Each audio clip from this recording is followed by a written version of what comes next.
What's up, Juventini? Welcome back to the AJC, your channel dedicated to Juventus. It is match day. Juve is going to face Bologna today and I mean, come on. We said it last week. We're going to say it again this week. Got to get the 3 points. Got to take care of business, all right? There's been a ton in the news to tackle. We've got new segments we're going to debut today, all right? Having a lot of fun and a major announcement that nobody in the AJC army is going to want to miss, okay? I promise you. If you guys remember, I had a little oops on a couple shows ago, all right? A little late start. I promised you I'd make it up to you, and today I will deliver. I believe I have delivered. And I think these guys will agree, having seen what's upcoming for the Army, all right? But I got Joe. I got Omer. Fellas, you fired up? You ready for this one? My God, we got a lot to talk about. I'm pumped. Guys, how you doing? Phenomenal. Excellent. Phenomenal. I love It's it. good to be here. Let's do this. Maybe I'm exaggerating, but pretty good. And yeah, my beard is longer. Thanks for noticing, Tuna Steaks. Since I'm going bald, I was going for a different look, so I went for a goatee because I can't rock the mustache like Joe. And but yeah, I'm November going for every time. It's just no perpetual goatee. for me. Omer kind of looks like he should be driving truck somewhere, you know, the trucker cap, the beard, the goatee's getting a little longer and stuff, you know? Yeah, I really Long like the haul. low life vibe. You could be one of the guys Stallone faces in Over the Top in the sequel coming out with the arm wrestling tournaments. I'd love to. I'd love to. That'd be amazing. Omer walking in there, smoke in mouth, guns out, taking on a 89-year-old Stallone. Be fantastic. Be fantastic. Shout out to everybody in the chat here. We got more jumping in here. We're going to kick things off probably with the new segment of the Chihuahua check-in. The Chihuahua check-in. So some in the fan base have needed a bit of a pick-me-up, okay? So I am here to deliver your pick-me-up, and this is how we're going to start the show, okay, on the Chihuahua check-in. So let's get to, oh my God, how did that get up here? Oh yes, shameless plug. Everybody, 25% off all merch for the next couple days.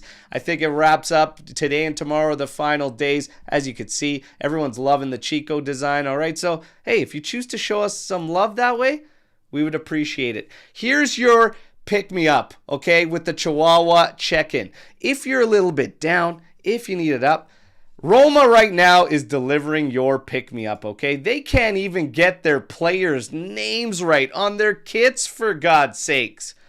Are you kidding me? What? Oh my God, Roma. My word. This is just low. This is just low. I tell you.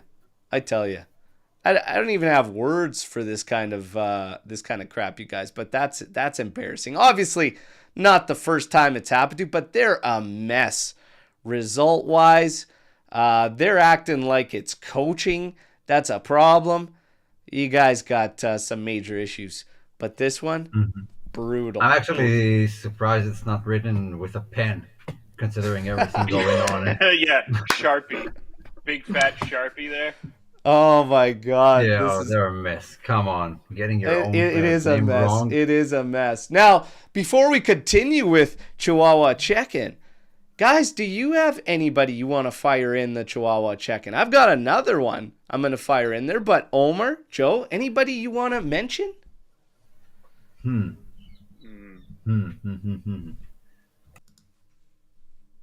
take a second to think. I'll tell you. Right now, you go first now. We had the Club World Cup draw, and you know we got some mutuals that support other clubs and everything, and I had to listen to them talk about, oh, Juve this, you're not going to do anything here, you're not going to do this, whatever, and I simply said, please tell me who your club is drawing. Oh, that's right, you didn't even make it. Oh, that's right, we didn't even get to add points to our tally. And we still made it in ahead of all you Chihuahuas, okay? And the fact remains, that I know it's a big deal. You want to play it off and flex, nobody cares about this Club World Cup, etc. Well, you know what? There seemed to be a president that cared a lot, so much that we got flash floods from his tears. We all know that's ADL. So you know what? The day goes to them as well. There's your Chihuahua check-in. Talking crap about the tournament. I don't care if it doesn't matter. The fact of the matter is, you guys are so low and there's no bigger teabagging from our nuts on you than the fact we couldn't even add points and we still made it in. So there's another Chihuahua check-in. You guys, and I got another one. But do you guys have anything? Well, as you can see, Berto didn't have his coffee yet. It's good to let it all out this early. It's honestly, great. I'm in a great mood. I'm loving this. But we do have another one. Know. Okay? Go. And sometimes on Chihuahua check-in, it could be a little bit of friendly fire. And I'll tell you why. Because we cannot afford to have anyone in the Army become a Chihuahua or act like Chihuahuas, okay? So we must keep all of ourselves in line, okay? So our boy Trimbley has some explaining to do the next time he comes on our show, because this list I'm not so sure about. Jonas Brothers, number 1. Trim. I mean, we love you, Trim. We love you, but that's not going on your resume, man. It's suspect. It's very suspect. Yeah. You know, I could let it slide. You know, oh, the wife uses my phone, etc., whatever. You got Nick Jonas at number 4 too, man. I think you love them. Slipknot. Avenged Sevenfold and Slipknot just make it in there. I think he's just trying to save face, and he's like, for every time he listens to, 20 Jonas Brothers, he's like, okay, I got to level this out. I got to go complete extreme. So he plays a Slipknot song or something. Just leave them on at night to mess with the data. Yeah, that's what that's Trim, buddy. I don't know. But you know what? You're not a Chihuahua. This is an intervention. We're here to save you. The next time he's on, he's definitely going to talk to it, all right? But we're having some fun here, all right? Now, let's get to some of the business. Let's get to some of the business coming out of this, okay? Now, you've got also another segment we're going to kind of talk about, and that's the doghouse, okay? There's a little bit of an explanation that has to happen with this doghouse too, okay? Number 1, it doesn't mean that this person should be fired. It doesn't mean that this person is in there forever. It's more of like a timeout. Think about what the hell you've done, okay? I'm going to kick things off with this doghouse, okay? And just so everyone could see, like what I'm talking about necessarily, like it's not a place you want to be, okay?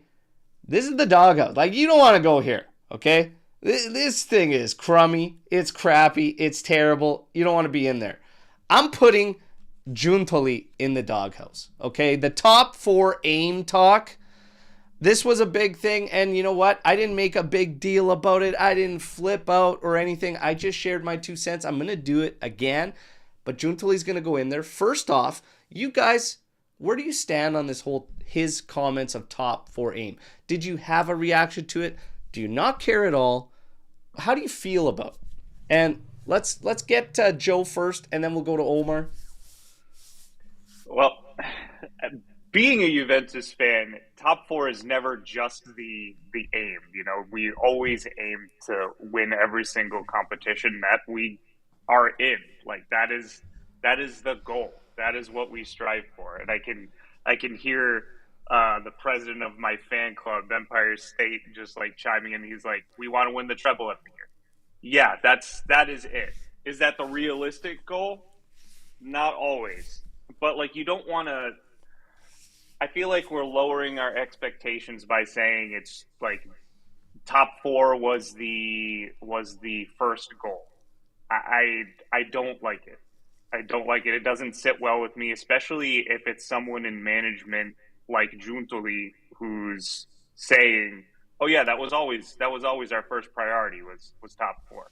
No, like shoot for the stars, dude. Set some standards. Let's go. Like That's at least my knee-jerk reaction to that. All right. And Omer, your knee-jerk reaction to it? I kind of ignore it. We've heard it a bunch in the past couple of seasons, I believe. Yeah, Allegri, I believe he also said the same thing, and is lowering expectation stuff. A lot of political mumbo jumbo during interviews, stuff they have to answer. I don't really lose sleep over it. I'll It's just it's a knee jerk reaction because that's his knee jerk reaction to that question. I'll tell you why I'm sick and tired of it. Okay? I am sick and tired of it. It's garbage. If you're talking about the aim, if you're talking about that, it's one thing to come out and, at the end of the season and say, you know what, realistically, this is where we should be and whatnot, but it's not what we're striving for. When you're actually using the words that top 4 is the aim, that is making it sound like 8 draws out of your opening 14 matches is good or it's acceptable. That's not acceptable. And I understand that people saying everything under the sun. It's like a security blanket statement, okay? No, everything is fine. It's like you have a fear of failure. It's like you have a fear of just, like I said, setting the tone, setting the standard. Oh, because the team's young, it's going to take time to win, etc. Nonsense. Watch the games we've played play out. These are winnable games for the current roster we have, even under the circumstances, okay? I'm going to tell you what else I don't like about it. It's coming from him. What have we been saying for years? We have to reestablish what? The culture at Juve. How do you do that? Through setting standards, through values, and through some of the mottos that we live by and have come accustomed to. It has to start at the top. If the guys at the top are making it status quo to just be in and around the top 4, what exactly are we pushing for? I'm going to give you an example of how it feels from a fan. It's like me saying, guys, Joe, Omer, I want to lose weight. And I set it at, 2 pounds. I go down this hallway, I drop a Lautaro Martinez, I come back, I've lost the 2 pounds. Have I accomplished anything? No, I haven't pushed myself. I haven't challenged myself. Nothing has been done. If you're going to talk about aims, for me, it needs to be something that challenges everybody that's currently at the team. It needs to be something that sets the tone, that lets them know that, you know what? Sure, this can be fine and realistic where we're at, but this is where we need to be going. Don't make guys comfortable. Don't make them complacent. And I think a simple statement like that, I don't like. Just go out there, have some balls, and make the claim of where we want to be, where we want to be going. Stop backing down and making it seem like, oh yeah, you know what? We're just happy to be here. Bullshit. Let's go. Sack up. I think it's a bit excessive. Going all the way that because that's like answer number 2. Like the first one is Scudetto. We're aiming for the Scudetto. We're aiming as high as we can, and like top 4 is the next answer in line of your ambitions. So it's not like we're aiming for top 10. We're aiming. I don't even think it should be mentioned if you're talking about ambitions. That's my whole point. Top 4 is not an accomplishment and should never be treated as such. I don't think that's what he said. I know that's not what he's trying to say. That's how it comes off. To me, it sounds, again, a lot of analysis to a simple sentence. It can go either way. I don't think his ambitions are top 4. Of course, his ambitions are Scudetto. Of course they are. He knows where he is. I mean, I think it's a lot of analysis for a simple sentence that we've heard. He should not come out and say that. If it, in fact, it is not his wording, aim. I agree. It sets the tone. I agree. It sets the tone. It needs to start at the top. Is wrong. These guys need to start sacking up and just Let's go. Enough with the bullshit, the mind games, everything.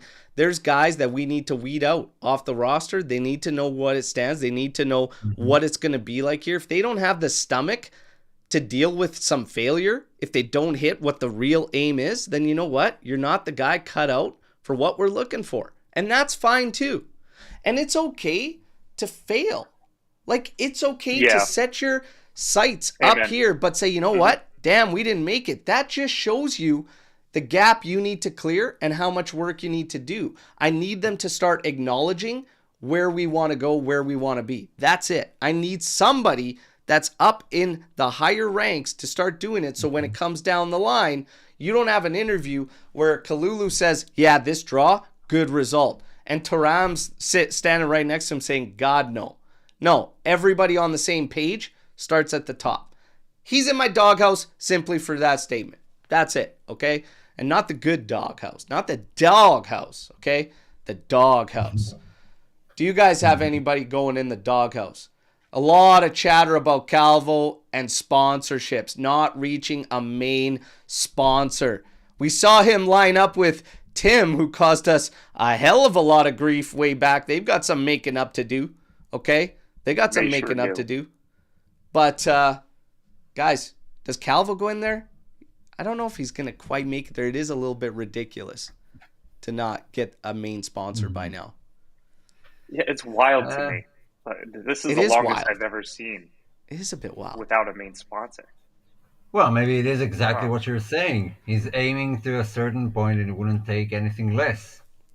Because Juventus are a worldwide brand. I don't believe offers are not coming in. I believe he set the standard of what he wants, how much money he wants, and something he wouldn't go below, and that offer hasn't come in yet. But no way sponsors are not jumping on the Juve wagon. Come on, it's Juventus. I'm not going to put him in there just yet, but it is a little bit silly. And even if he's holding out for something bigger, at what point do you just take something to get you by until you hit that big one? It's a bit strange. I'm not going to put him in the doghouse. I'm not going to put him in the doghouse. Can I put the whole organization of FIFA into the doghouse?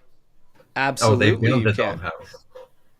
Because Juventus was supposed to make 50 million euros from the Club World Cup, but now they're only going to be making about 20 to 30, depending on how well they do. Yeah. So a lot of backtracking on FIFA there. Well, it was supposed to be 50 plus winnings, etc. 50 winnings was supposed to be your participation. Okay. And we will talk. We were going to talk Club World Cup a little bit later. We'll get into it right now. The draw happened. We get City again, Wydad, Al Ain, and our first game will be Al Ain. We have the schedule that has been put out today, which we'll also discuss. But when it comes to the draw itself, a little bit of a shit show, everybody. But great to see Del Piero. Great to see Lichtsteiner. It went from 50 million now to 19 for participation. They've also apparently incorporated a financial penalty should any team choose to back out. You've also got, they're trying to implement penalties if you do not play your star players at the tournament. So Infantino, we know his game. We know what it's all about. It's all about the cash. It's all about lining the pockets. FIFA has certain objectives that they're always willing to treat the players and the clubs like nothing more than numbers. That's all it is. Okay? The whole thing about the Club World Cup, really, is the AJC meetup, okay? That's what it's all about. We all know this, okay? So the dates have been set. We're going to kick things off. I believe it's in Washington. I'm just going to pull it all up here so we can go through this. Washington is our first match against Al Ain, June 19th. 9 a.m. Eastern time. Then when you got Philadelphia, Juve Wydad, 22nd of June at noon. And then 2 days before Berto's birthday in Orlando, Juve Man City on the 26th of June, 3 p.m. Eastern time. You know what? Yeah, we're going to start talking AJC meetup. We got to start talking about this and seeing what's going down. But, you guys, when it comes to the Club World Cup, let's get this doghouse out of the way here. This trophy. What on earth is this? What is this? Oh, come on. It's a parallel universe. I don't know what they're trying to do with football.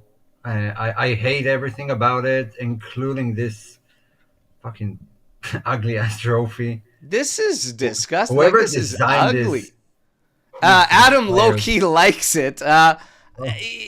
No, I don't even know. Like, is Indiana Jones trying to steal this at the tournament and stuff, and like get it? Like, is it? I don't know what the hell this thing is. It's terrible. Reject modernity.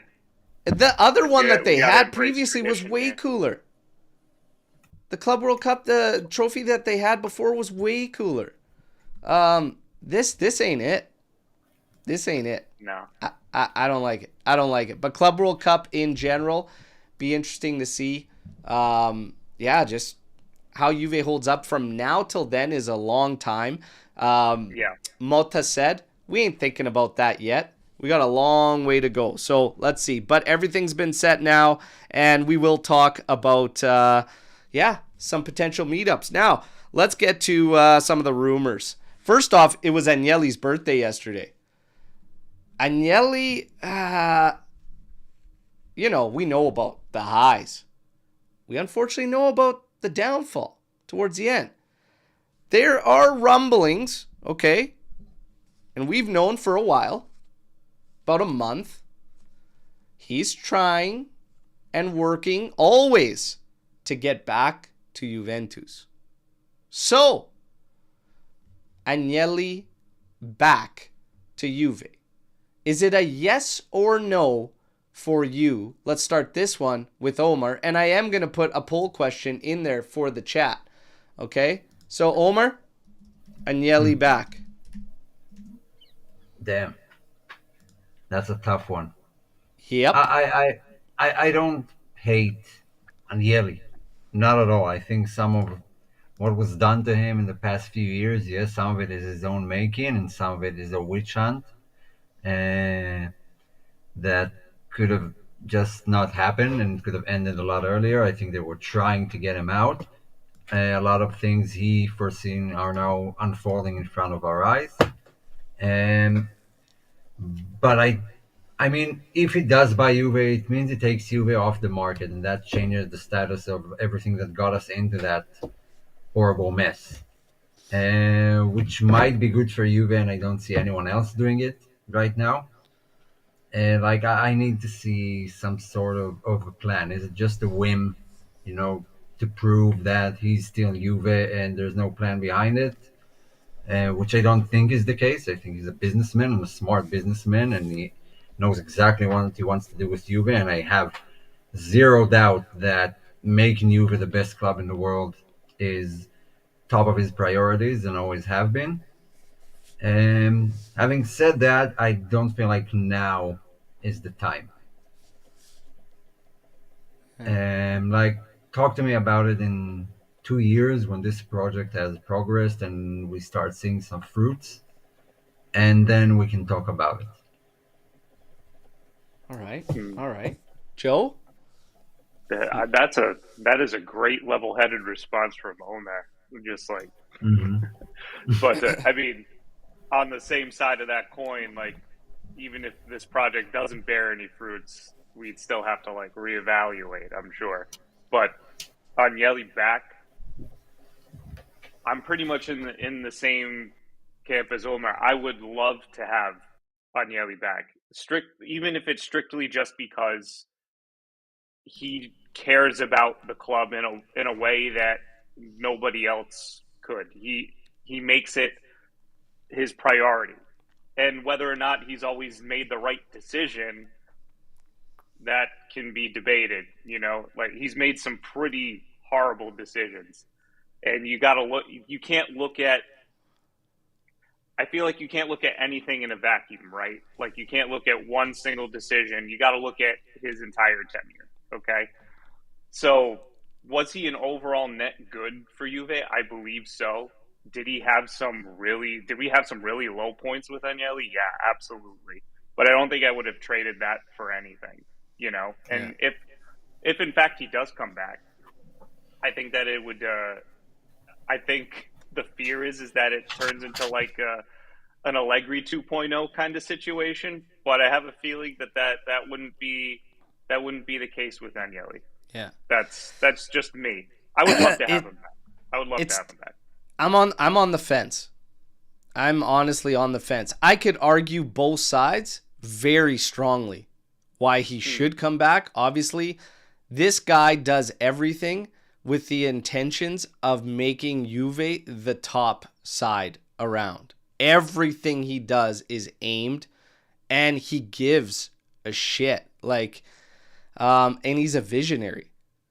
We're seeing, like, his, some of his brainchilds come to light with the Champions League, and everybody raving about how good this new format is. It's exciting. It's fun. Yeah, it is, isn't it? Enjoy.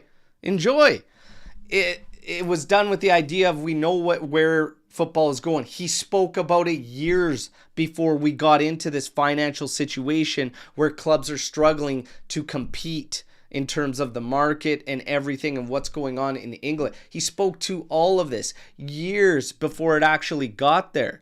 The thing is, he's made a lot of enemies. And it puts a target immediately on Juve.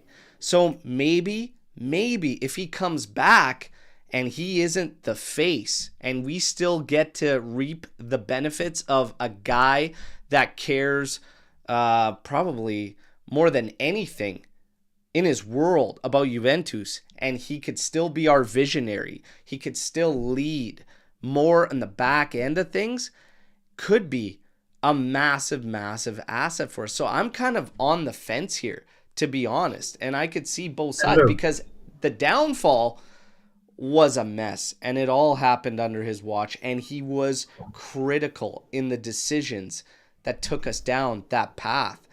The fact that he couldn't acknowledge and be aware of what was going on with Paratici, the fact that Cherubini said he was speaking to it, the fact he circumnavigated Paratici, Nedved on multiple occasions, and it all stung us. It was like, what's your focus that all of a sudden it's crumbling? What's right in front of you is crumbling. So the concerns still remain through that period. I'm on the fence. I'm on the fence with this one. I think it's very difficult. I don't think it's clear-cut, yes, and it's not clear-cut, no. I think, it's a very, very difficult. Look, we don't have like a crystal ball. It can go either way. That's why we're on the fence.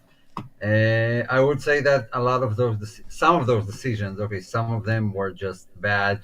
In my opinion, letting Morata go and Marotta and changing the logo. But some of the decisions were made in panic mode. And if it wasn't for COVID, we might be having a completely different discussion right now. Exactly. Yep, that was out of control too. The other thing is the stadium. The stadium, the atmosphere, what was going on there, and no push to resolve. That was a big one too. And that didn't help the club through those transitional periods and everything. Everyone was speaking to it. The players were very vocal about it. So some of the things that the new management has done, they actually have been getting right. We should talk about the new management. A great comment here too, because it's true. Enemies are made because of winning success. However, nonetheless, enemies are enemies. And when you get them in the wrong, wrong positions, it could sting you. Listen, the new management has been under fire. You get a lot of statements, especially this ramping up around some of the rumors that we're going to get to. Fagioli's kind of part of it, but this management only cares about money. That's all. They don't care about the squad. Any player is going to be for sale. We're not building anything. Like, they're taking some serious heat. There was actually a great interview by Scanavino. This was 2 days ago. I don't know if anybody had caught it, whatnot. Great interview. And he spoke to the financials and simply saying that Juve's aim is definitely to clear the books. You have to. You have to get the books right. He says, of course, there is going to be a big push because of the levels that it had reached. However, the intention, and we are not far from, is to get back to Juve being able to get multiple stars in the lineup and purchase these players, be able to financially compete in order to compete on the pitch.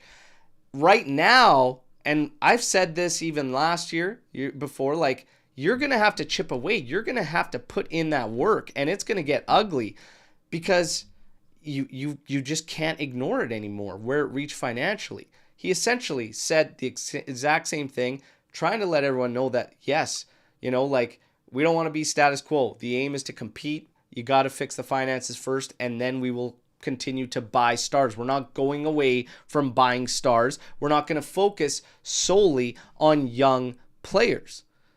You know, you're going to have to mix it up. One of the things around this top 4 aim talk we were talking about, Juntali, it was combated with, I don't need journalists putting out novels on tweets talking about experience, talking about, oh, they've got a young team, whatever. I didn't build the friggin' team, okay?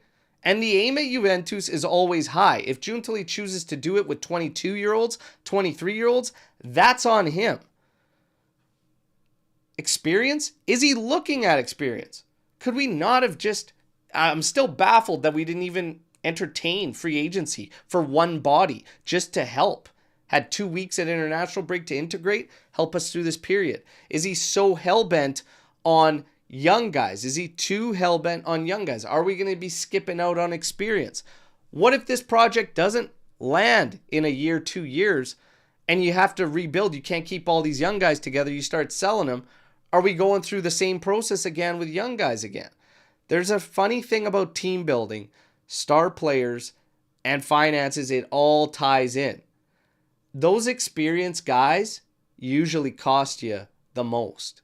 So if we're waiting for the books to get up there and then he's going to add champions, because if that's the excuse everybody wants to throw out, we don't have any champions. You barely have any champions on this team. Okay, who are we looking at that's champions? All our targets are 23, 22 with no championships. So something's got to give. The project, though, financially, I'm not too...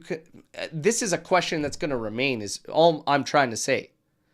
Is when it comes to the finances, you have to get those right. But are there any concerns about the team building with Juntali and always being young? Is he gonna go for experience? We don't know. Is he gonna balance the roster out? These are all unknowns.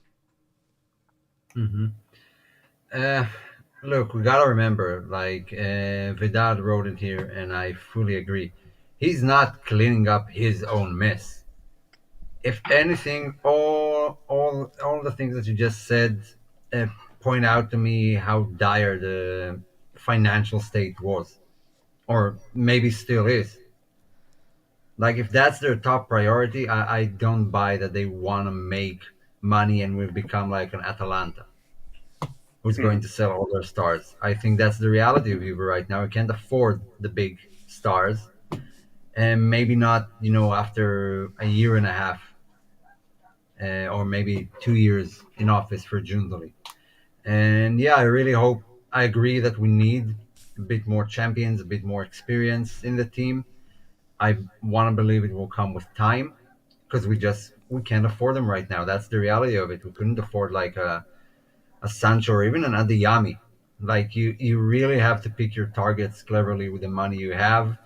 First season, like, he had no money at all. Gonzalez and Wea, that was everything we had. And so yeah, I'm still looking to see where it develops. I think Juve's troubles have been really bad, not his fault, and he's still cleaning up the mess. By the way, is positive. 67% yes to Agnelli back in our poll question. we're going to end it there on that one. Looking at young guys for the D is not going to put a dent in the problem we have. A 21-year-old center back isn't stabilizing anything. We're going to tackle that now because we have rumors, and obviously Di Marzio was the one to come out with the big one stating that an agreement has already been met between Benfica and Juve on Antonio Silva, and it will begin with a loan. So the hope is that obviously we could probably keep Fagioli as well if it begins with a loan. Deal with the purchase section afterwards. In terms of the other rumors, Henko's still lingering around, so maybe they are still looking at Fagioli and shopping him. We obviously have him in the thumbnail. It's supposed to get a shot today. Is it a shot? Is it a showcase? We'll talk about that. But in terms of Antonio Silva, looking at young guys for the D is not going to put a dent in the problem we have. A 21-year-old center back isn't stabilizing anything. That's Alex P's comment. For me, right now, like I said, I'm intrigued by him as a player, but yes, it is a prospect, and it is a player that has mixed reviews from the fan base. There are a lot saying there's nothing really there.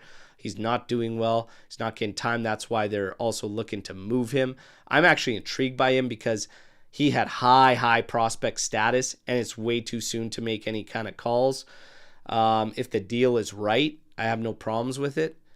I still don't understand not going to free agency and give yourself even more of a boost with no commitment. It's mind-boggling to me. I don't get it, especially if you're looking at selling assets on prices that are down in the current market. It makes no sense to me. So I do have questions about how this is all going to play out. How do you guys feel about Silva if that was a done deal? Do you like the move? Do you think it doesn't do much grand scheme of things? I mean, right now, bodies are going to do something. It's going to be huge just to have another body. But how do you feel about Antonio Silva? Joe, why don't you think or Omer? I agree with Alex P. If we learned anything in the past few years, that young defenders are not to be relied on, and defenders need experience more than any other position on the pitch. And yeah, that's another body for rotation. It doesn't solve our problems one bit. Yeah. And it seems a bit like bad business when you have like Rugani or Gonzalez that you can recall for probably less money. Will have the same effect. Yeah. Yep. Well said. It's, I mean, I think whether or not the other clubs that have Facundo and Rugani will let them go is like where that issue comes in. But no, I'm in the same boat, Berto. I like Silva. Like, is it worth the risk? I don't think so. Not right now. Risk is in terms of like the unknown of like what kind of player he actually is going to be. It's way too early to tell. CB is a position kind of like goalkeeper, like where you want experience. Yeah. And it's like a 21-year-old is not going to move the needle whatsoever. Would a 38-year-old Ramos move the needle? That's like, that's like the other end of the spectrum. I mean, would he be a locker room presence immediately? Yeah, he would. I bet you he would have a bigger net effect than someone like Silva. Through all of this, like I said, it's mind-baffling not to even consider free agency. It's also mind-boggling, like you're not gonna look at a lone player to be recalled. There's almost this arrogance about how Giuntoli, even Mota to an extent, were operating. I didn't have a problem with it through the summer and whatnot. Like, it was like, okay, they have like a vision, they're going for it, and they're not taking any prisoners. But like, you've been in an injury crisis here. We have a lot, like we had 9 games remaining at that international break, the last one, and they're all going to be 3-4 days apart. And you're still just standing firm, being stubborn, like about this free. Why? Like there is I don't know if it's this confidence or it's this arrogance, but it's a bit strange, and it's something I'm going to keep eyes on, because it's, I mean, it raises questions. And questions over time can become concerns. That's all I'm saying. It's weird to me. It's weird. And to be fair, probably how things were handled, probably how things went down plays a bit. We did hear about Facundo Gonzalez having some issues with, like, between his entourage and Juve. That was actually, there was a lot of smoke around that. Rugani, something might have gone down there because his agent immediately, when asked, said there is no chance of returning from a loan too. And I think that's a shame, because I'd call him back immediately and it would solve our problem. It wouldn't be a worry financially. Like, and again, the financials that are a big deal, these are ways to kind of lessen the burden. If all of a sudden you're looking at selling a player that's got high potential, that you're still waiting for a breakout that you don't really know in terms of Fagioli, I start to raise questions. It's like, I don't know. It doesn't feel like the right time to do this. It's not a great price. Although some people like 25 million for Fagioli, I don't really like it based on some of the other price tags that have gone on around there. So, yeah, it's strange. It's strange. We just got to wait and see, but there are questions that can't be answered yet. Only time will tell, as far as the building, Juve, etc. Yeah, it's as also far a as bit the of building. Future planning. Osimhen. Future planning. Osimhen up in the rumors again. He wants Juve. He would be happy, more than happy to join Juve. We would need a big sale to do this. There's a big unknown about his clause being 75, being 90, also not being available to any Italian side. It wouldn't surprise me that they have PTSD after Higuain, who popped on them every single time. And we all remember him looking straight for ADL after bagging those goals. Osimhen, for me, there was a time it was a yes. It's a no right now. It's a no right now for me. You guys, Osimhen, Joe, Omer? It's like the Agnelli issue. I'm kind of on the fence, because looking at both ways... You can argue it either way. Yeah. My problems with him are his character, the way he acts. Now, maybe, just maybe, it has something to do with Napoli themselves. And we remember the coconut video. We know De Laurentiis. We know how players left that place, always bad taste. And maybe that affected him. I didn't like the videos late on Instagram, trashing the club. Yeah. And the refusal to play. I don't like that. But Napoli can do that. I just don't want to give Napoli more money. That's all. Yeah, on the other hand, I don't feel like giving them money. You can't deny he's a phenomenal striker. He's a good player. Yeah. He's a good player. He's a good player. I have the same issues, but again, that's a good point, Omer. I mean, how much of it was coming from Napoli? They did a ridiculous post that was, interpreted as racist towards Osimhen. And it all kind of started from there. Something so simple, something so stupid. But the way he was acting, the way he was actively going on podcasts, speaking about other clubs, especially Chelsea, etc., while at Napoli, a little bit of a disrespect there. It's, I don't know, I have big question marks there. I'm not sure it's so worth it. You also throw in the fact you lose him to AFCON. There's a lot there. The financials, and honestly, when it comes down to the bottom line, I do not see us dealing with De Laurentiis on this. I just don't see it happening. De Laurentiis will not strengthen. After what went down with Higuain, he will not do it again. I'm telling you, the guy's got PTSD about it, okay? He's got small man syndrome as it stands normally. On top of that, we absolutely torched him with the Higuain thing. It ain't going to happen. We asked a poll question that if you had the option to sell Vlahovic and bring in Osimhen, it was a possibility. Would you take it, yes or no? Or would you sell Vlahovic for another striker? 55% said yes, sell Vlahovic, bring in Osimhen. 22% said keep Vlahovic and restructure the wages. They'd be fine to keep Vlahovic if the wages were corrected. And then the other remaining 20-something% said sell DV9 for another striker. I'm giving you two gentlemen the same options. Do you restructure Vlahovic? Would you be happy to keep him if that's the deal? Do you sell him and you would want Osimhen coming in if it was a possibility? Or do you want a different striker? If so, who? Okay, I want a different striker. Because like you said, the first hurdle is dealing with De Laurentiis, and I don't think we're jumping over that anyway. So I don't see Osimhen as a real option. Who's the striker you want? Good question. So do we have like 80 million to spend? And by the way, 59% say yes to Osimhen. 59% say yes in our poll here. Come on, guys. No. So no, because if we have 80 million to spend on Osimhen, I don't want us giving that money to Napoli of all people. So I would go for Šeško, Benjamin Šeško from Leipzig. I think it will be fire for Juve. I think he'll eat up the Italian league, and yeah, that's about it.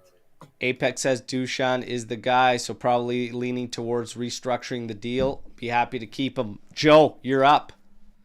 I would restructure Dusan. I'm not going to abandon my boy.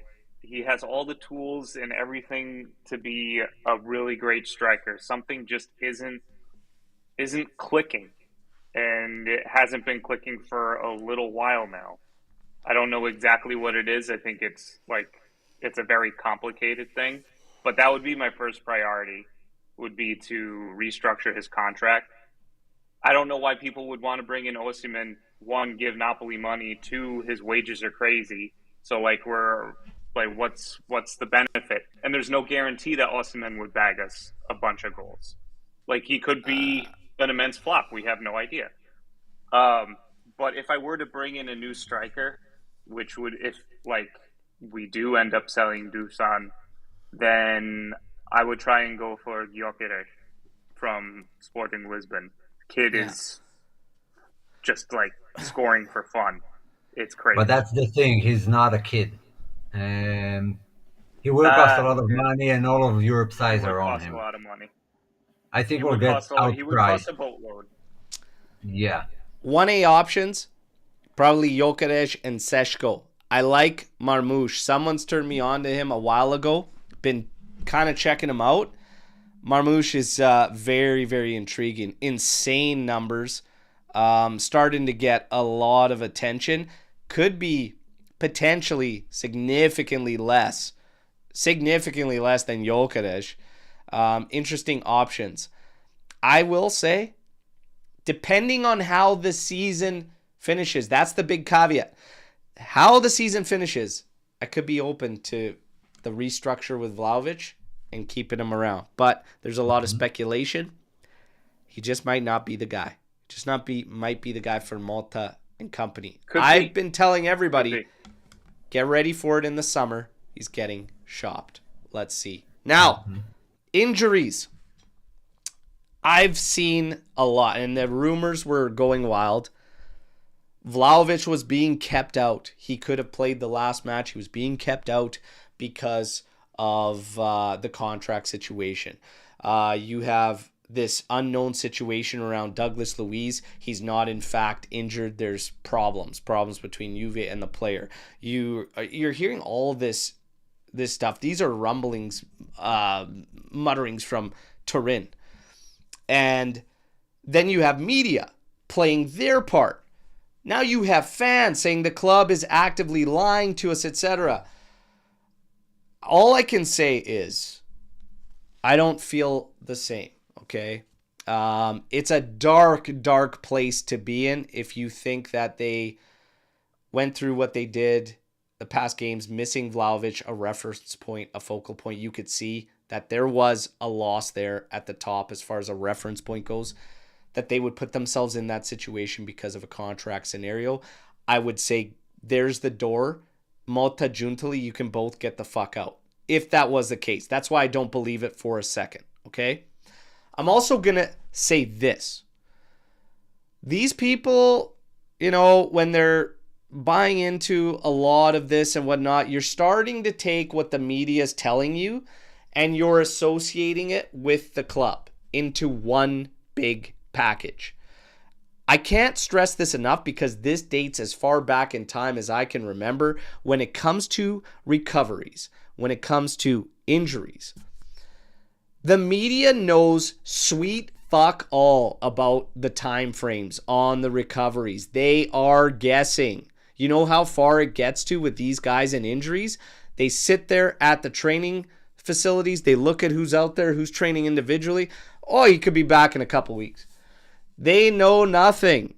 And when it comes to injuries, you can be trying to recover and it could go sideways. You can have a setback, etc. When it comes to the time frames, I'm telling you, they have no idea. Now, as far as the club, it is important to separate what's coming from media, what's actually coming from Juve. What's coming from Juve, there is definitely a lack of transparency. They're just simply not putting out anything. Go back and listen to all of Motta's pressers. He spends next to nothing on injuries. Oh yeah, we're hoping to get those guys back after the international break. Well, guess what, everybody? April is after the international break. Like, there's no time. They're not giving anything. They're not even telling you necessarily what's going on with the guys. That, for me, is a bit of a problem. I'd like a little more transparency. But they're not the ones lying. They're simply just not giving you anything. There's a difference. That's how I feel about it. And I just wanted to clear the air. Because somewhere along the lines, they're being intertwined as the media is what Juve's saying for the injury timeframes, which, by the way, are a mess. And we know J Medical, it could probably get. Yeah, want to talk about the doghouse? J Medical. J Medical. Yeah. You know what? You're right. You're right. Where is it? Those bastards. There you. This actually could be J Medical based on their recovery times. Okay, they're going in the doghouse for Omer. I like it. I like it. Yes. We just don't get anything in the middle. It's nothing from the club and way too much from the media, and we don't have like the middle ground. That should be done by the club. The club should be more transparent. That the media is media. Don't expect them to say what you want to hear. You're going to sensationalize things. Yeah. Yeah.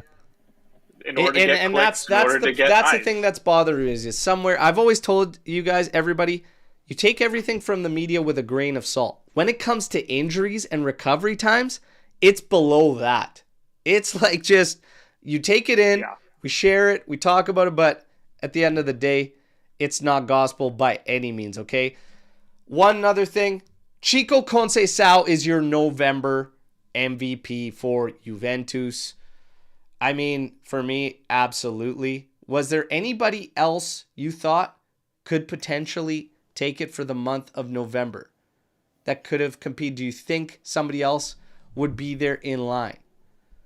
I think Locatelli deserves a shout. That's a good one. And to be honest, Chico, he's going in the pimped out doghouse. This guy is a unit. Okay? Locatelli? Put my boy Locatelli in there because everyone was shitting on him all last season, and now he's being reborn. So, like, put some respect on my boy's name. Like, let's put him in the doghouse. He got that dog in him. He got that dog in him. Listen, Chico, Mirko Di Natale comes out and states that the terms have been... and I laugh at these reports because I'm like, there's no terms. There's a release clause. It's 30 million euros. It's flat out. There's nothing to negotiate. It's all good. There you go. There you go. It's right there in front of you. Here it is. And I love Mirko. We all know that. Mirko Di Natale, one of my favorites, okay? And not just as a journalist, but as a human. Great guy. But with all due respect, no shit Juve is going to finalize this move, okay? Yeah, no shit. They'd be dumb not to. I think they're going to haggle over the price of Giallo. Probably. Now. Yeah, that's where the debates are going to come from. And all that does is tie into the 30 million. It's 30 million one way or another. It's going to get finalized. Chico, unreal. Now. And he loves it here, by the way. I love this interview. Juve, Bologna. We're going to go back in time, okay? Another little segment here, a little flashback. We're going back in time to 2015, 2016. All right. First off, when it comes to Juve Bologna, 190 matches between the sides. So before we jump into back in time, how many wins does Juve have against Bologna in those 190 matches? Any guesses? We got to bring back a little bit of trivia. How many wins? I'll go with like 116. 116. Okay, Vidal dropping 147. Madon. Okay, Joe, what's your guess? I'm gonna say 120. 120. 94 victories for Juventus. 94 wins in all of those. Who is the leading all-time goal scorer in this fixture? Juve versus Bologna. I'll tell you, it's 10 goals. ADP. Not Del Piero. Damn it. I will tell you to keep going backwards, though. Oh. Really backwards? Oh, and RB Comps hits it.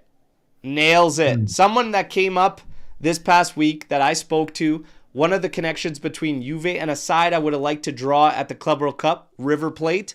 Sivori started at River Plate before writing an incredible story with Juventus. He is the all-time leading goal scorer with 10 goals in this fixture. Now, 15-16. We had a fixture with Bologna. That's the one we're going to go back in time with. We fell down 1-0 5 minutes into this game, and then we turn it around. We come back. We win 3-1. Can you name me the goal scorers in that matchup for Juventus? Well, I can. I absolutely can. So, Joe, go ahead. Are you sure? All right. I know who they are. I remember the game. I'm trying to rack my brain for this one. Was it Pogba, Khedira, and one more? Khedira's in there. Pogba is not. 15-16, man. This guy was on a tear. Come on. Had the right haircut. It's a different gravy for this player. First season with Juve, too. What's that? Yeah, first season with Juve. Was on fire. Great haircut. Dybala? Yeah. And who was the third? Oh, boy. The bargaining chip. The Spanish Inzaghi. Oh, Morata. Morata. We're gonna look. That was a hell of a team. Hell of a team. Sami Khedira bagged in that one. But guys, this kit doesn't get talked about enough. I feel like it doesn't get the love. A lot of people did not like this home kit. I loved the all three 15-16 kits were unreal. This kit, I loved this kit. I loved this team. What a team, man. What a team. Was that the no, never mind. I was gonna say that wasn't the year of the blue kit. But by the way, by this time in that season 15-16, we were 5th in the table. Yeah. Well, that was the shaky. No, the fall. Yeah, this was the shaky season start. That was the shaky season. This was the brutal start to a season. So, yeah, we went all the way down to 12th. It was lowest we were, but then terrifying. It was terrifying. We were like, what's going to happen? This kit, though, this year, all three kits were incredible. You had the pink kit, you had the black and gold, and you had this home one. Yeah. One of the best years for kits as a three-way, as a total. Incredible. So, nice one to flash back there. And Sami Khedira was just ridiculous when he first joined. Obviously, injuries started to catch up and whatnot, but that guy had a nose for goal out of the midfield. Now, we get to the matchup today. Bologna. They got off to a bit of a rough start this season. They're finding form. They've got 4 wins out of their last 5. They're 5 points behind us, which isn't much. and they could be looking to make a statement. There are question marks around Orsolini's status, but he will have a strong lineup for them available. Skorupski, Posh, Pukama, Lukumi, Miranda, Freuler, Moro. Dominguez could be taking up Orsolini's spot. Odgaard, Ndoye, and Castro. Bologna play vertically, like to press. If they want to have success against us, you've got to press us and force us to play out of it from the back. I don't see it as being a massive issue for Juve. I think we've actually handled that quite well this season. Our issues seem to be just simply controlling the ball while you're doing that. We're good at controlling the ball, is creating from it. In open games, in transition, we can create. Vlahovic should be back for Juventus. It's also expected that Fagioli will be in the lineup. Yildiz probably coming off the bench. Your projected lineup: Di Gregorio, Danilo, Kalulu, Gatti, Cambiaso, Locatelli, Fagioli, Conceição, Colt Miners, Weah, Vlahovic. Fellas, how do you feel going into this game? What are your thoughts on that lineup? I feel exactly like I felt in the past 4 matches. Like, everything I'll have to say will be exactly the same. Again, Bologna, a team that likes to push high. We can handle that. We've seen that we can handle that. Our question will be, as it is always, can we score a goal? To save our lives. Yep. I don't like Bologna's defense. I don't like Italiano's defense. I think that's his weak spot. He doesn't know how to balance attack and defense that well. And so, maybe an opportunity here, but I don't know. The team is shaky, and Bologna are actually doing not so bad in the past month and a half. And it's a banana peel game. It can go very bad. If we concede an early goal, it can go really bad. And we need to get back on the scores. I want 2-3 goals. I want a safety net. I want to enjoy the match and not feel pressured. Yeah. 90 minutes. You're muted. You're muted out. Can't hear you. My bad. Reminder, everybody, there is a watch-along today. Swari coming in here with the question right on time. There is a watch-along 20 minutes before kickoff. Joe, so Omer's kind of saying it could set up for a banana peel match. What are your thoughts?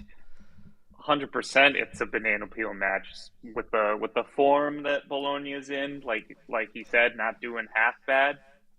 But then you look at who the coach is and realize how they play. That could be a big advantage for us. Looking at the lineup, no surprises there. And like you said or asked Al, it's how do you feel about it? I'm in the same camp as Omer. It's just I want us to score a goal. That is where we really have been struggling. Everything else seems to be clicking. I feel like we're passing the ball better. We're doing a lot better in that respect. But then once we get to the final third, everything just breaks down and we can't execute whatsoever.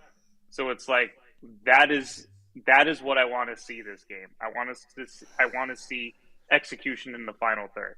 Whether Dusan's in the lineup or not, I just want to see some goals.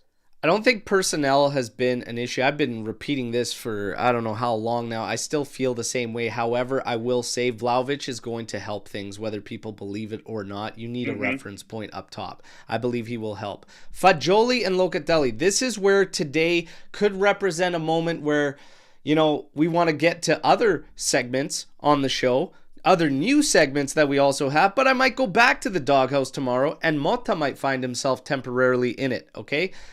And the reason is I don't want to see the same things over and over and over. I'm fine with the rotation that is being rumored that we could see, but I don't want to see Fagioli and Locatelli operating in a 2-man pivot because we've seen it and every time it's fallen flat on its face. Make the adjustments necessary, Motta. Utilize Fagioli and Colt Miners both as advanced midfielders. Let Locatelli sit back and be your stabilizing mid. If you play this as a 2-man pivot, we're going to get the same shit, Both of them doing the same thing, operating in the same positions, the same spaces, congesting our own game up. And Cope Miners is just going to be drifting somewhere between a true 10 and a right flank. So actively change it. Get those guys advanced, and that will close the gap we have between our forward line, because it's been a disaster and the spacing there has been ridiculous. And just cut your wingers in. When you're in the 18, there is no reason for a guy on the opposite side to be out by the sideline when you're in the final third. So I need to see active changes towards progress and the positives. We got to start finding solutions. The same thing over and over. Yeah, I'm going to start running out of patience. Okay, so that's all I need to see. But I do think Vlahovic will help today. Are we going to go as far to say that he bags today? Well, we're going to get to predictions right before Storm the Barn. Okay, so first, key stats. Juve undefeated in their last 26 against Bologna in all comps. Banana peel? Hey, Juve undefeated in their last 22 in total in Serie A. Juve have drawn their last 3 games in all competitions. Thank you for picking at the scab. Stat list. Bologna have won 3 of their last 4 in Serie A. Actually, it's 4 out of their last 5. Bologna, 5 points behind Juve. Final score, 2 tiebreakers. It's time to put our money where our mouths are. Who's leading us off? Joe or Omer? I'll go.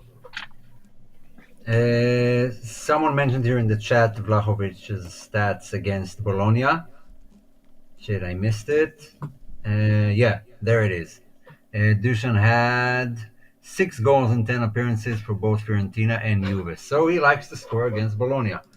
So I'm going with a 2-1. Dusan gets 1. Dusan and Chico. Dusan and Chico. 2-1. Yeah. Dusan, Chico. Joseph.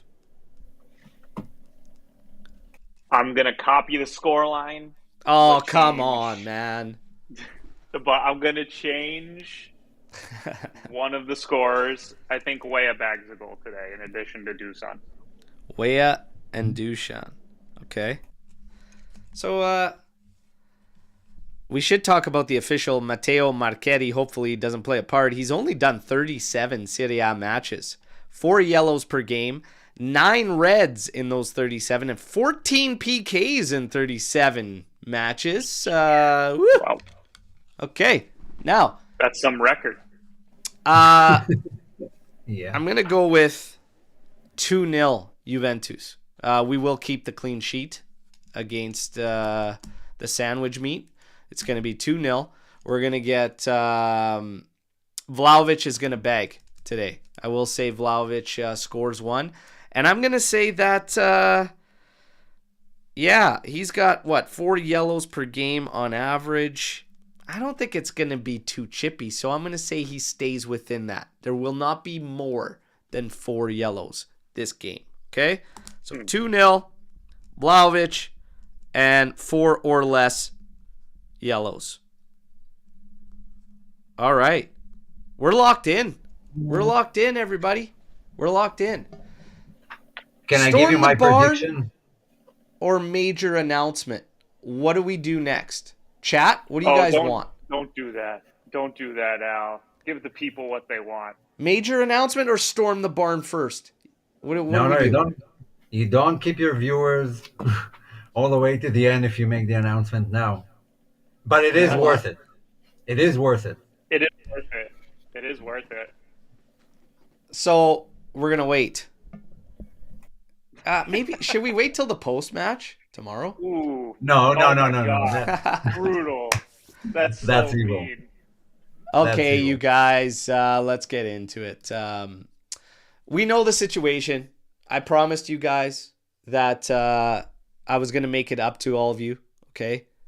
Showed up late. We don't like to do that. We like to show love. And also, the support we've received has been massive. The Army, second to none. We love you guys. Thank you for all the support.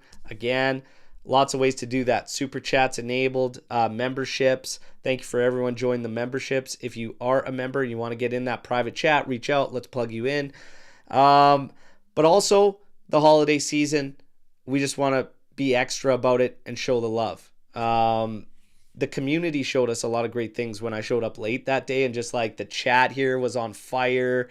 Everybody was having a good time. I know you guys were making jokes, whatever, about it, but it's nice to see the community we've formed. I got great messages like, man, I'll wait whenever you sleep in. You guys are the best at what you do and stuff like that. So it's nice to do this. Before we do this, I also want to let everybody know that the holiday seasons, it's not always cheery for everybody. Some people, struggle. They have things going on. Not just around the holiday season. Our DMs are always open. Should you choose, you need somebody just to talk about anything with, and you just need a set of ears, right? Just somebody to listen to. If it isn't us, I always say, make sure you find somebody to reach out to. But it is important that you know you are not alone. And everyone in the AJC Army is never going to be alone. With that, I give you the first ever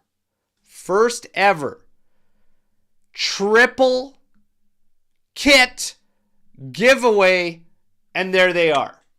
This is our latest giveaway, the 15-16 away pink kit, the brand new home kit. You will have the option of getting it patched with 10 Yildiz.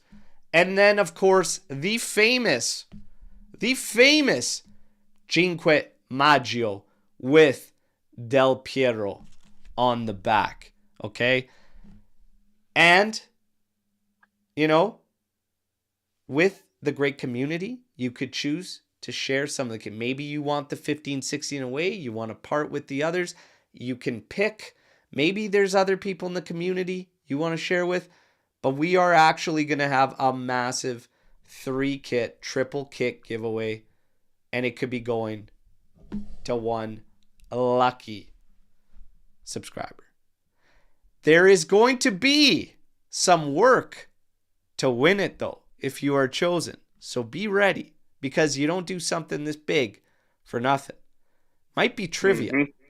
You might have to battle Omer on trivia. Ooh, that's not fair.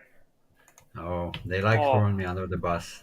But we're going to have fun. That thing's going to come live here pretty quick and everything, mm-hmm. But you are all the first to know it, okay? So there you go. Thank you again for all the support. What a giveaway.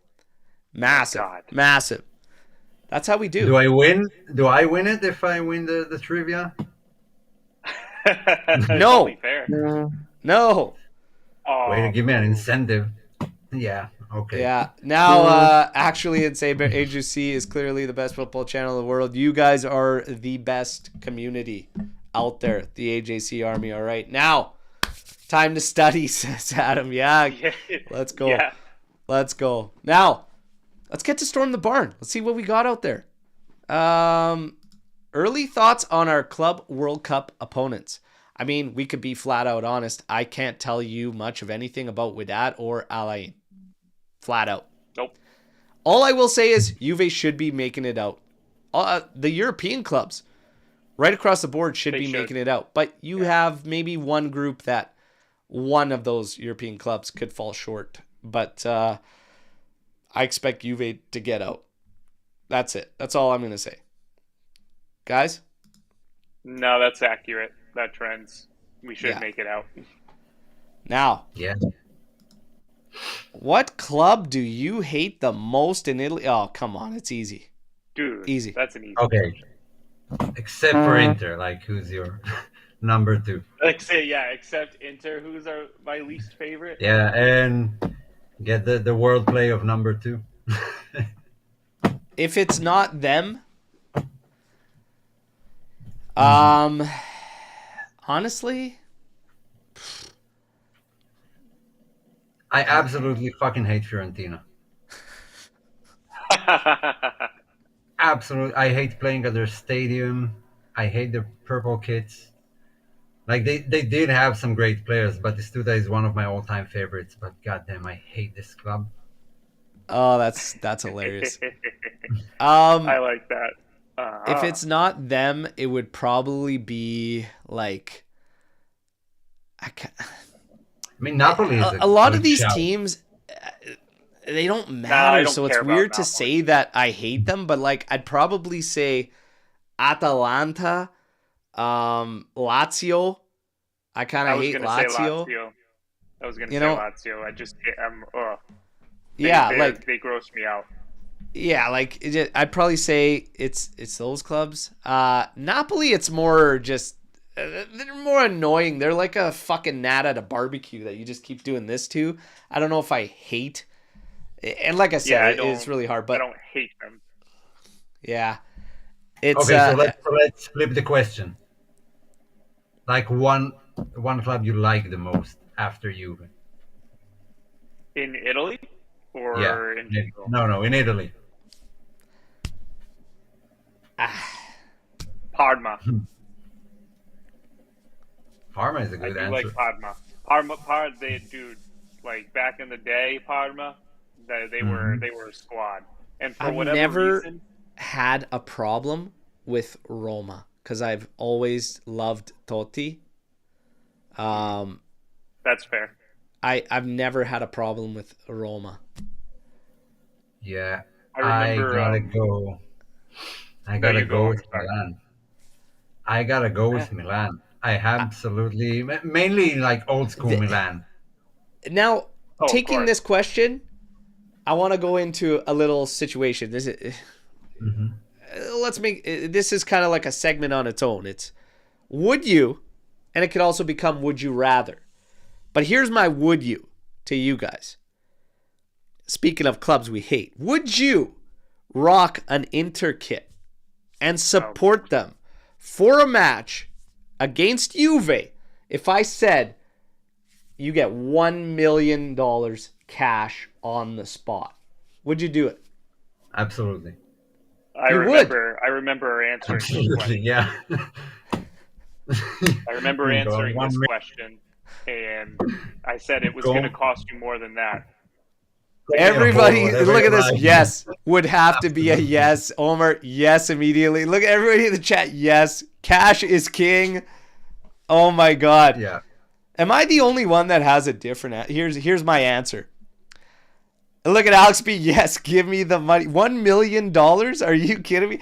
Here's my answer. I find out who's holding that $1 million. I act as if I'm going to do it. And before I do it, I kick the shit out of that person. I take my $1 million and I say, they enter. And I go jump in that Juve section. That's hilarious, though.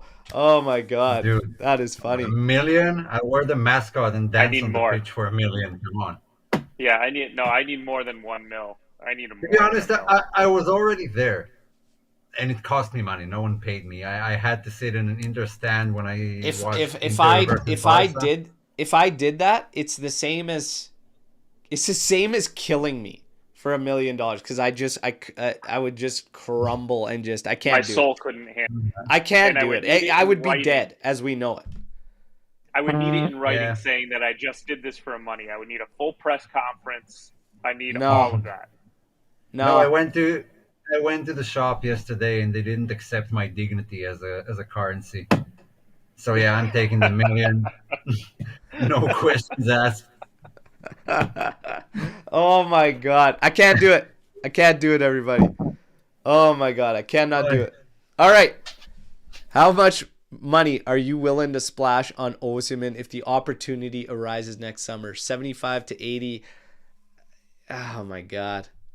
If the opportunity arose and you could, like, what's a number you're comfortable with? I like I said, I don't know. With the doubts, I don't know if I like these I've said this for a bit. I feel like Juve needs to get back to their wheelhouse where the splashes were like, 50 in there, 50 to 60 could probably be the tops. Like, I'm starting to get real issues with us jumping to that 80 mark. Delict, even Vlahovic, etc. Like Higuain to a certain extent. While I loved Pipita and everying, Loved Pipita. He's probably the one I'd say was fine, being at that 90 million mark. But I think we got to get back to the wheelhouse. I don't know. I'm not liking 75 to 80 million splashes. Not for Osimhen. Is that just the way that the market is now?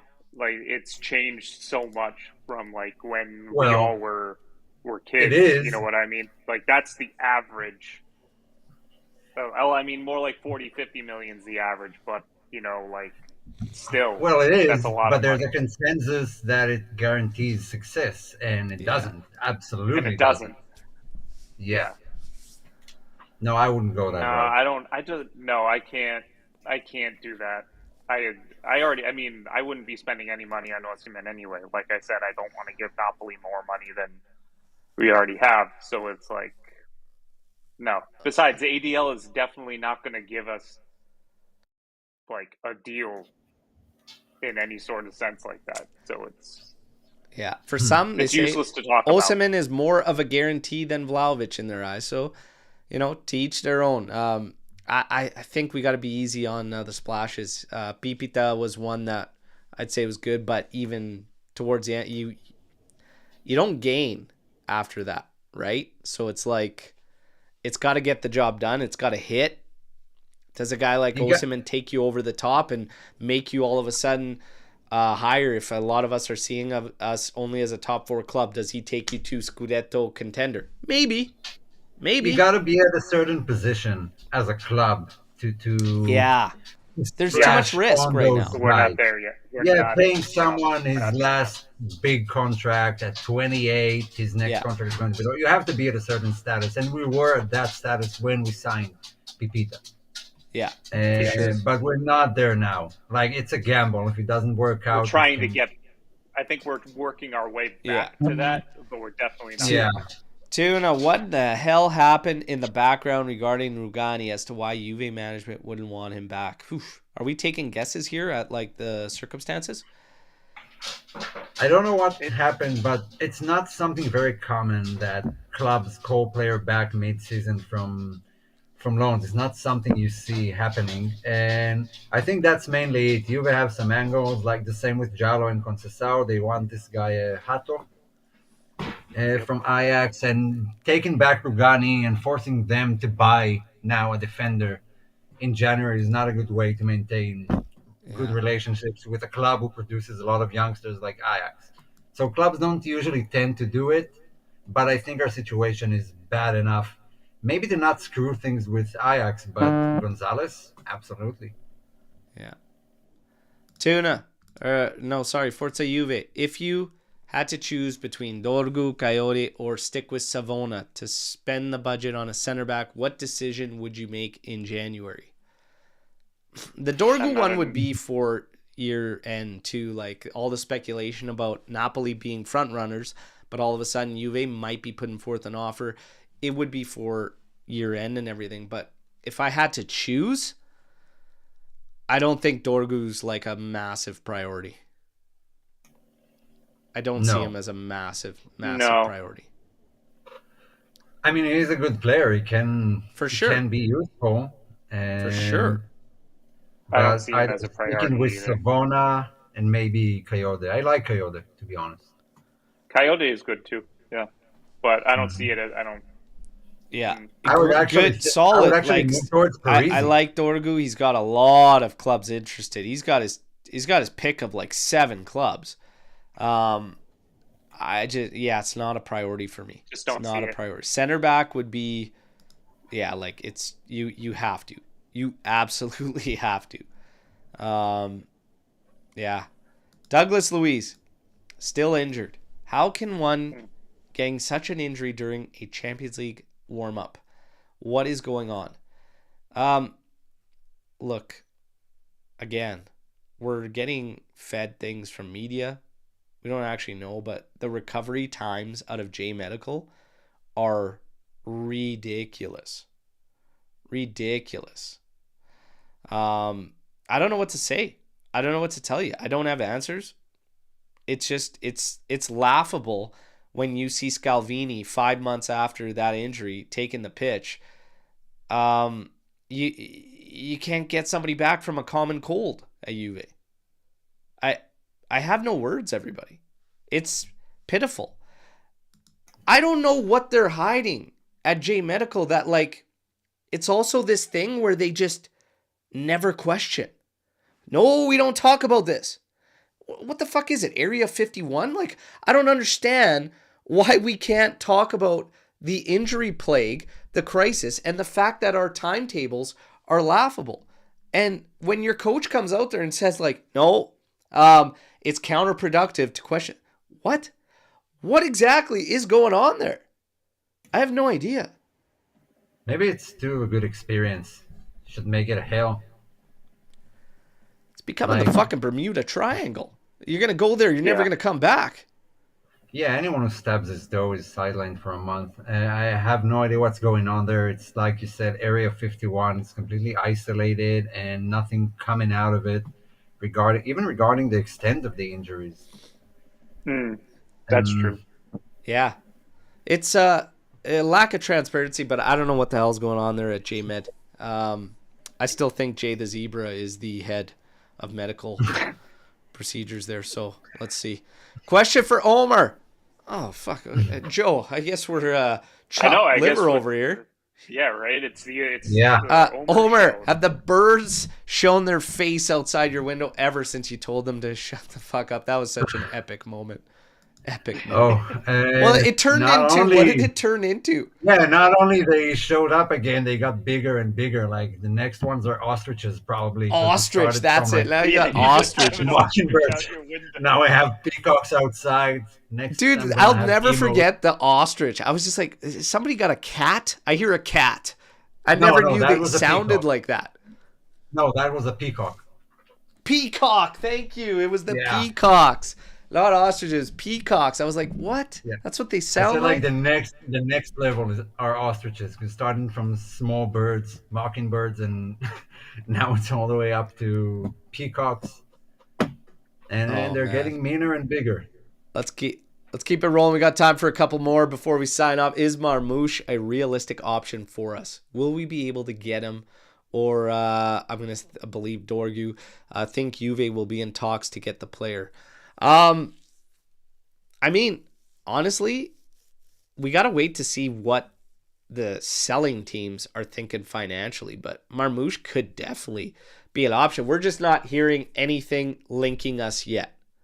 We have not heard that link that Juve is monitoring Marmouche. So for the time being, if you had to ask me, is he a realistic? I believe he is a realistic option. I believe he'd be cheaper than a lot of other options. But will we get him or Dorgu?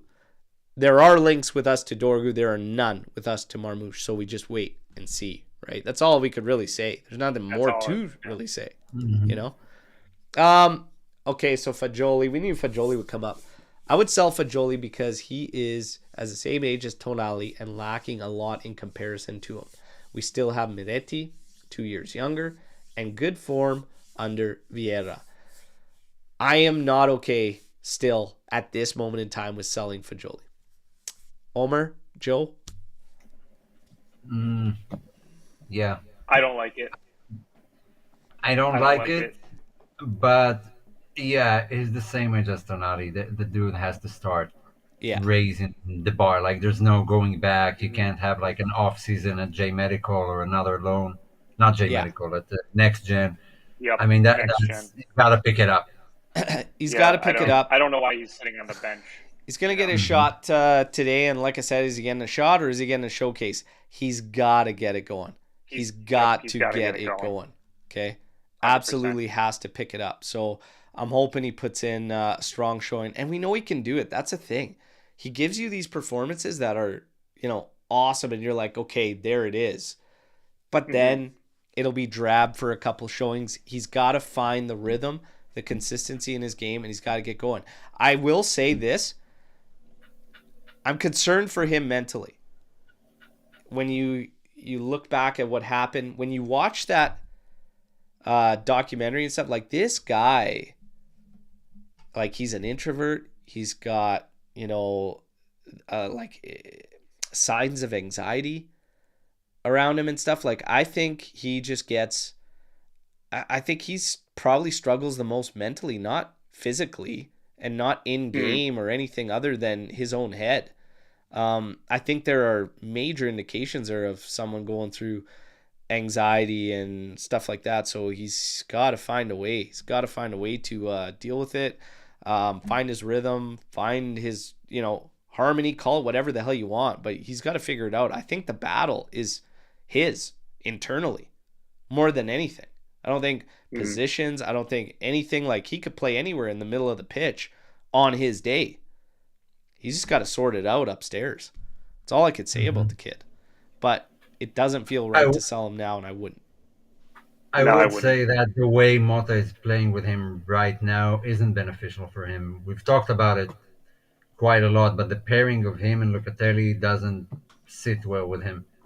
And that's why I don't want to see it today. I guess we'll see it today, but it doesn't really work. Yeah. Not yet, at least. Yeah. Now, let's, okay, we got a lot here. Question for Joe. What are you drinking right now? Oh, what? Aside from like an espresso, I'm drinking a seltzer, a lemon flavored seltzer. Jesus, what are you going to listen to Jonas Brothers after this too? Come on. 80? Come on. Take it easy. It's good. All right. We're going to machine gun. If you get the opportunity to buy Lookman, max $40 million next season, would you do it? Yes. Yes. No. Atalanta system player. We've seen it time and time again. Oh, yeah. Well, Cope Miners, people think that's a system. I'm not buying into it. I'm done. But again, I'm not buying Atalanta players, period. I do want to stop buying from Atalanta after what went down, Coop. I do agree on that. But if it was 40 mil and done and like in your, I'd probably say yes. But I don't think it is going to be like Paris Saint-Germain are after him. That's his last big contract, like we just talked about. I don't think you were paying that. They'll get outpriced immediately. Unfortunately, I would love him. Yeah, that's the reality of the situation. If there's a possibility for a Dybala return, would you take him in, have him play behind the striker? No from me. No, not anymore. The time has passed. I am officially done with reunions on the pitch. Yeah. Plus, he would not survive. He would not survive the J medical trials. Yep, he'd get injured. That would be his Bermuda Triangle. Forza Juve, what's happening with Skanga? He hasn't been in a show for a while. Finally getting a place at a retirement home. All right. You know what? Skanga's return is back for Champions League midweek city. Skanga will be back. All right, will be back. And you know what? I didn't know how to deal with it. I didn't really know if I should say anything or share anything because it was pretty rough and pretty tough. But Skanga just needed some time there was a family matter for him to tend to and everything. And we were all there for him. And, he's coming back and we're going to be happy to have him and everything. But, our thoughts and prayers essentially were with Skanga through that time. A big loss was suffered there with the Skanga family. And that's all we're going to say. Okay. But, we're happy to welcome him back. He's one of a kind. He's our brother, who could be our great grandfather, as he's 120 years old. But we love the guy. We're happy to get it back. Now, guys, what a show. Okay? Mm-hmm. What a show. Can I make a statement? This is the turning point. Today, it starts. I love that. I love that, Omer. Going into Christmas on a high note and begin our second part of the season afterwards. Praying. Yeah. That's my bet. An educated wish, if you will. I didn't say it. You did. And I'm happy for it, okay? I hope it happens. Hope it happens, okay? You guys, I'm ready. Ready for this game. We don't have a lot of time. In an hour and 20 minutes, I'm going to be right back here, everybody, for this watch-along, getting hyped up for it. We'll go through all the news in the build-up, the starting lineups and everything. It's got to be 3 points. Got to get the job done. I hope we get goals Okay? And yeah, reminder, big giveaway. We got those new segments out of the way. In the comments, let me know what you thought about the Chihuahua check-in. Maybe you got somebody you want to put in the doghouse. Maybe you want to put somebody in the doghouse. The good one. Let us know. Let us know what you think. And if there's a segment you want to see, hit us with it, okay? It's not my channel. It's not just the panel's channel. It's all of our channels, okay? So let's go. Go have your espresso. Joe, easy on the seltzers, okay? Omer, love the kit. Love the hat. Looking good. Looking good. And the goatee. Sharp. Getting long there. Maybe that's the turning point.